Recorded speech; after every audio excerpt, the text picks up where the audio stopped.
So I've got an old trailer here, and one of the things that is really important about trailers is making sure that they're safe to go down the road, because you don't want your trailer breaking down.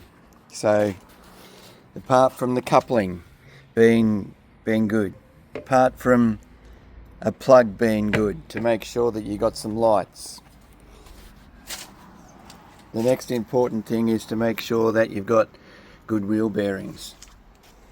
So this one, when you get the wheel on this side and you give it a little bit of a shake, now you're not going to be able to hear it, you're not going to be able to see it much on here, but there's a little bit of play in the wheel, so it wobbles backwards and forwards like this. If that's the case, that's a good sign that there's something wrong with your wheel bearing. So I'm going to do the wheel bearing on this, which will be another video. Like and subscribe, and you can follow along. Alright, so I want to show you how to change the wheel bearing, or to fix a wheel bearing on a trailer. So this wheel bearing here is a little bit loose. Now the way to tell that it's loose, if you just grab the wheel at the top here and just give it a little bit of a shake. You can't see it on the video here, but what it does is it just knocks backwards and forwards, and you can hear it. So what's happening in the hub here, something's going on. So what we're going to do, we'll jack the trailer up, pull the wheel off, and we'll have a look. Alright, so here we've got the hub, and I just want to show you a couple of things. So something that I've noticed about this hub, now this is old, you're going to discover a lot of stuff under a trailer when you pull the wheel off. And I've just bought this trailer, so I don't know much about the history, but I just want to show you this.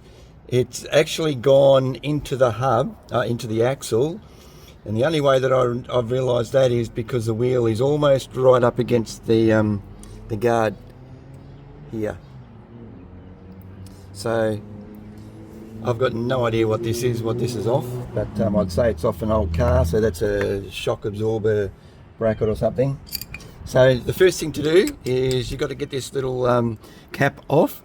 Now I've actually had this off before, but there's a little ridge in here. If you can't get into it or access it, just get a mallet and you can just tap around it. And what you do is we're just going to lever this off, just around like this. And what you'll do is you'll expose, this is full of grease, which is a good sign, but this is actually a nut that goes around here, and you can see in here this is a cotter pin. So we'll take this clip off, and we should be able to get this, unscrew this nut. So I just want to show you this here. This is a in Australia it's called a cotter pin or a split pin. So I've straightened the legs up, and then you can just start to push it out, and once you pull it out you can see there it is. We'll just keep it down here because you can reuse that. And I'm going to get my hands dirty here, but there's a nut here. I'll loosen it off a little bit, and we'll show you how this comes out.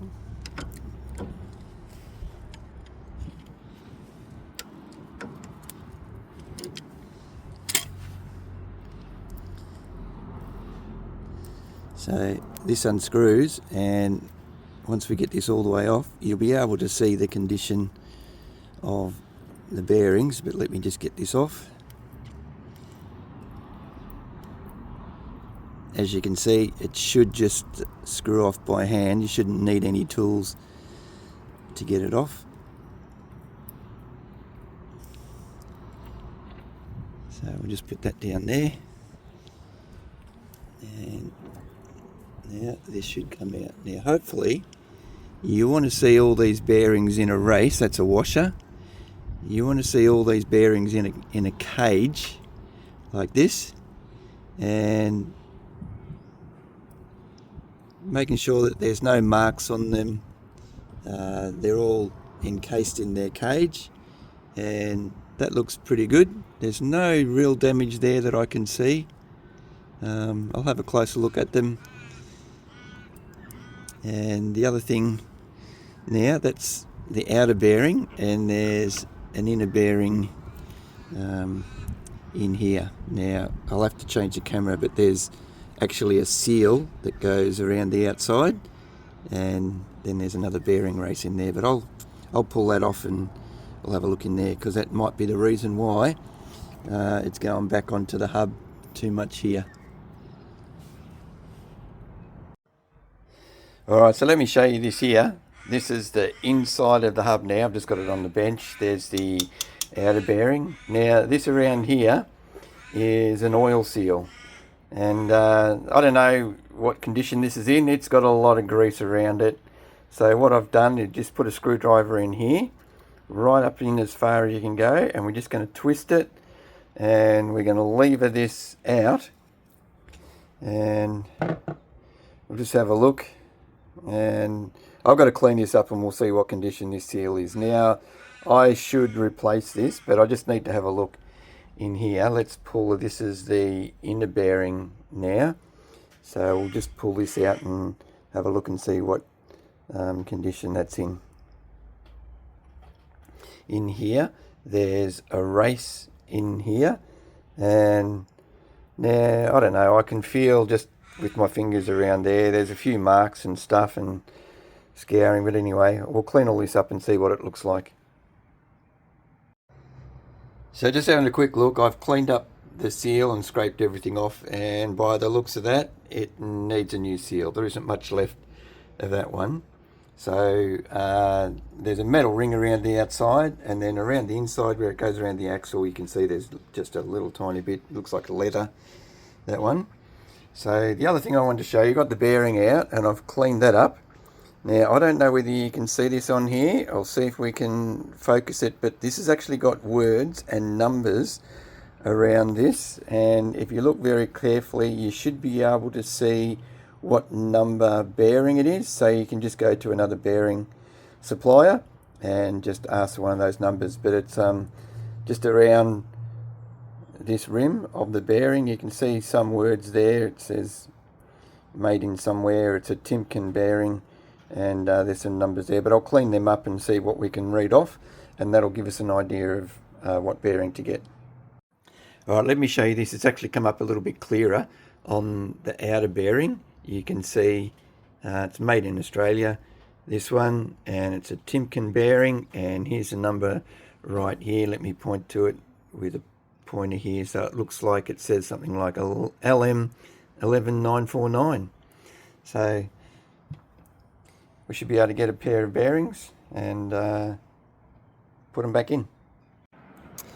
Alright, let me show you this. So I've got a set of bearings for the trailer hub, and I better show you some quick things that I've done in here. So I'm not sure if you remember, this was full of grease, so I've just used a screwdriver and scraped out as much of the grease as I can, and I know that these are the right numbers. So here's, you can actually see the numbers on the bearings here. This is the outer one, this is the inner one, and here's a seal. Now I've actually got a marine one, so it's got a little bit of a spacer on here, and as you can see I'm in Australia, so I've just picked this up from Super Cheap. You can get it from any bearing supplies. It's around about $45 or something like that, so you can probably just get the bearings. Look, it's even got a new cotter pin in here. You can get the bearings from any bearing supplies. So now what you need is, I've got a punch here. It's a pin punch. It's a fairly large one, and a hammer. And what you do is you're just going to slide this down the inside till you feel. I'll turn this over and show you. Here's the outer case of the bearing, and in there's a lip. I'll put the screwdriver in, so there's a lip under there. So what you're trying to do is you're sliding this down so that it sits on the lip, and then you just hit it, and make sure you hit it all the way around. You want it to come out straight. Once it comes out, then you can put the new one in. I'll see if I'll just do a couple of tits and I'll show you. So I'm sliding it down, and I'll just use two hands to catch it on the lip, hold it, got gloves on so I don't hit my hand. That side.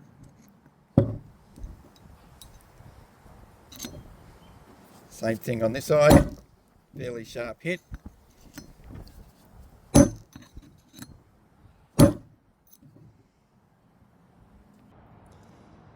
Alright, so there you go. I've got it all the way down to the lip, and I'll just put it on the side. We'll hit that out. Now we're going to keep this and we'll use that to just start the other one, to start seating the other one in. Alright, let me show you this. I've got both the outer races in now, and I've just used, I'll show you what I've used.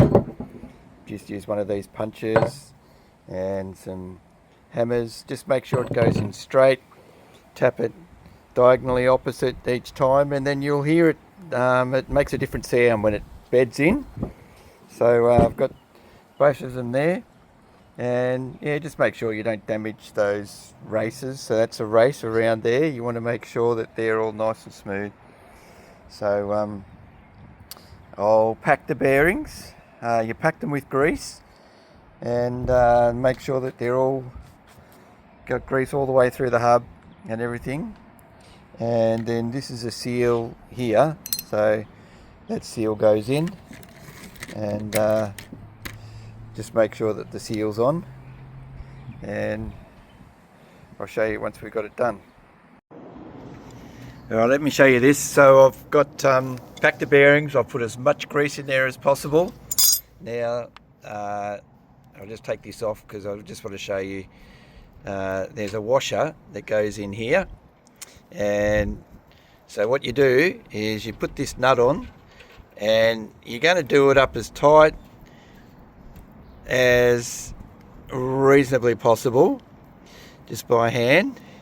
And what that does is it's bedding the bearings in, and just keep turning it. I've actually got a big shifting spanner here, so we'll just make sure we'll just keep doing this up like so, and I'm turning as we go.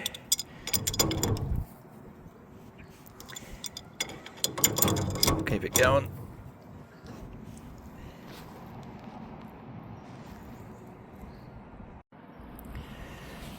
So I've done it up pretty tight, and you just want to keep on spinning it. What this does is it just beds the grease in as well too. And we want to make sure that there's no play, there's no wobble this way in this hub. And there's actually a hole through the axles about here. And what you got to do is you got to make sure that you line those cotter pins up with that. So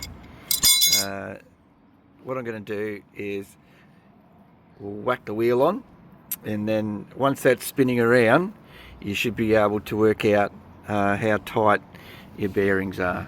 So you remember, you don't want any wobble in the wheel, and you want it to spin reasonably freely. All right, let me show you how to do the cotter pin or the split pin. So the hole's about here, so that goes through there.